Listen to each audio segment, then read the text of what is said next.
จะต้องมีความรักความสามัคคีรู้ในสิทธิรู้ในหน้าที่ คุณแผ่นดินรักชาติความสงบเสียสละสามัคคีคำพวกนี้เราก็จะพบว่ามันทับซ้อนกับพวกคำที่พวกทหารชอบใช้อะมีความรักชาติเหลือและเกิดมาบนแผ่นดินเนี้ย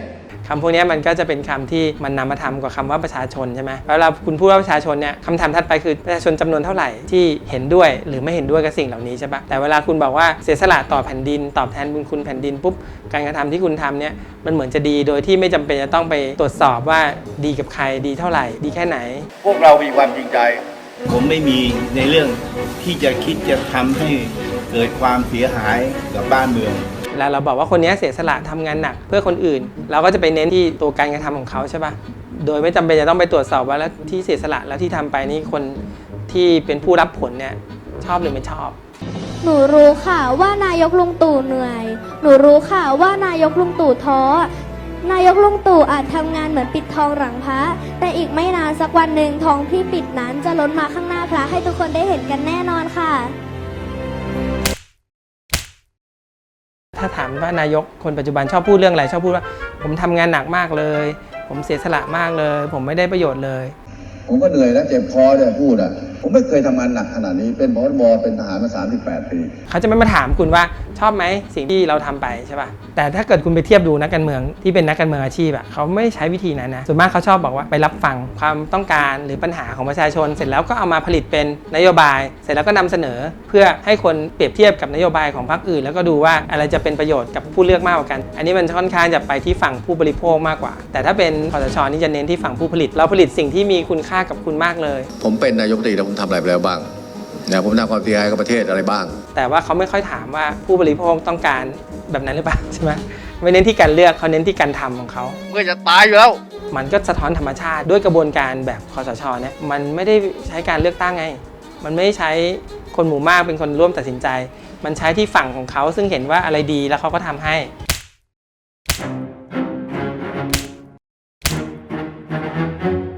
ถ้าเรียกมันโดยตามข้อเท็จจริงตรงไปตรงมาก็คือกลุ่มคนหนึ่งมายึดอำนาจการปกครองไปจากรัฐบาลที่รักษาการปกครองประเทศอยู่ก็คือรัฐบาลที่มาจากการเลือกตั้งใช่ไหมเอาเขาออกโดยวิธีการที่ไม่เป็นไปตามระบอบประชาธิปไตยก็คือยึดอำนาจหรือมาทำรัฐประหารนั่นแหละนี้จะทำให้มันซอฟต์ลงหรือว่าดูไม่น่าต่อต้านเพราะมันเป็นการกระทำที่ผิดกฎหมายถูกไหมถ้าตอนนั้นนะถ้ามันไม่มีรัฐธรรมนูญออกมาแล้วผมไม่ทำจนเรียบร้อย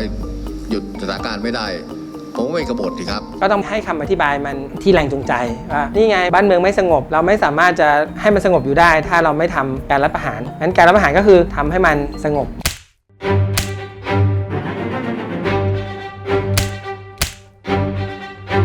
ที่แน่ๆผมไม่เอาเผด็จการผมไม่เอาคนโกงมันไม่มีพรรคการเมืองไหนเลยนะที่ตั้งมาแล้วดำเนินการในทางการเมืองแล้วไม่เคยโดนกล่าวหาว่าทุจริตเวลาพูดว่าทุจริตสุจริตเนี่ยต้องไปโยงกับการกระทำถูกไหมฮะถ้าเกิดว่านักการเมืองทุจริตหรือว่าผู้บริหารท่านใดออกนโยบายที่ถูกตรวจสอบภายหลังพบว่าทุจริตเนี่ยจริงๆแล้วก็ต้องถูกดำเนินคดีใช่ไหมงั้นเวลาบอกว่าพรรคการเมืองไหนทุจริตกว่าอีกพรรคหนึ่งเนี่ยมันเป็นแค่การนำเอาป้ายที่มันควรจะติดกับบุคคลเนี่ยมาขยายให้มันเป็นป้ายติดพรรคการเมืองถูกไหมฮะประชาชนเป็นใหญ่ประชาธิปไตยสุจริตประชาธิปไตยสุจริตแปลว่าอะไรคุณอภิสิทธิ์เนี่ยใช้คำนี้เพราะว่าต้องการจะนำเสนอว่าพรรคประชาธิปัตย์เนี่ยไม่เอาทั้งพลเอกประยุทธ์ใช่ไหมครับในขณะเดียวกันก็จะไม่ร่วมมือกับพรรคเพื่อไทยและพรรคในเครือข่ายเพราะฉะนั้นจะทำให้เขาแตกต่างจากทั้งพรรคพลังประชารัฐกับพรรคเพื่อไทยเขาก็ต้องเอา2อย่างนี้มาเปรียบต่างกันใช่ไหมผมมีหลักการทำงานชัดเจนมาตลอด